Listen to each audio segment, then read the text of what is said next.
Hvala prvo za lep sprejem. Ja, ko je brat podpisal po zimi, sem bil res vesel zanj. In nekako zato, ker sem vedel, v kakšen klub prihaja, kako je vse poskrbljeno na najvišjem nivoju, in zdaj sem pa še toliko bolj vesel, no, da sem jaz tukaj, da bo v bistvu tudi zdaj oba skupaj in da sem spet nazaj.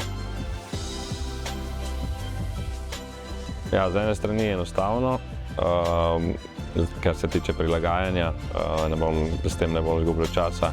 Z druge strani pa tudi neka odgovornost, ker sem prišel nazaj, da te stvari še nadgradim, ker pač verjamem v zgodbo, verjamem v klub, želim si biti najboljši, tako na nivoju v Sloveniji kot evropskem nivoju, tako da mislim, da je super zgodba, da lahko pač z majhnimi koraki pridemo daleč.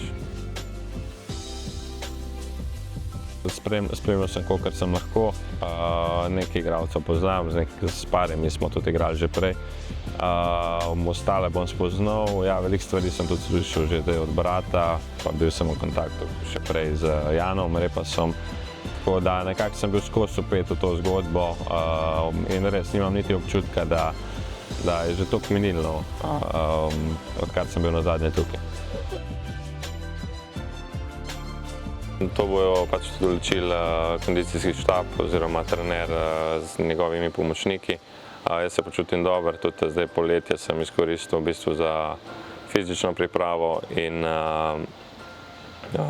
normalno, verjetno prve par dni bom delal malo bolj prilagojeno, predvidevam, ampak ciljam na to, da bom za prvo tekmo že na dobrem nivoju. Res verjamem v to zgodbo, zato sem tukaj, tako da to je nekak cilj, želja, spet vrniti Maribor na mesta, kamor spada, in res se veselim celega procesa.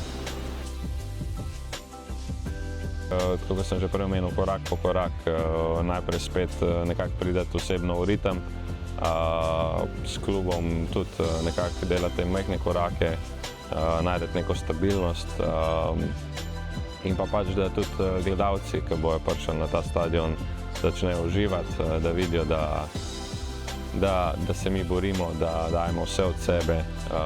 Obenem se pa moramo tudi zavedati, da bojo pač mogoče kakšni slabši rezultati, včasih pride kakšen poraz, ampak moramo biti res sfokusirani, da pač gremo po tej naši začrtani poti in da verjamemo v to, kar delamo, ker mislim, da je to edina pot, ki na koncu pripelje do rezultata.